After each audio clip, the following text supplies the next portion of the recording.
முல்லைப்பெரியாறு அணையில் மத்திய கண்காணிப்பு குழுவினர் ஆய்வுப் பணிகளை துவக்கினர்.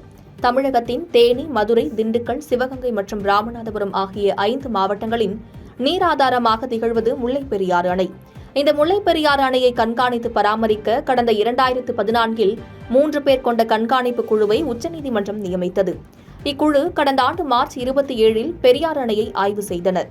இந்நிலையில் இன்று முல்லைப்பெரியாறு அணையின் நீர்மட்டம் 118.85 அடியாக உள்ள நிலையில் கேரள மாநிலம் தேக்கடி படகுத்துறை பகுதியில் இருந்து அதிகாரிகள் ஆய்வு செய்தனர்.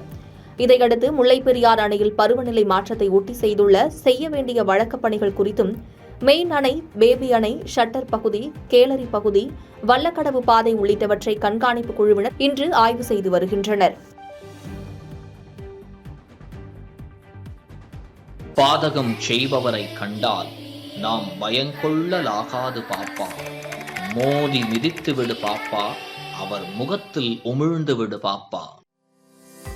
அண்மை செய்திகளை உடனுக்குடன் தெரிந்து கொள்ள இணைந்திருங்கள் இயம்நாடு தொலைக்காட்சியுடன்.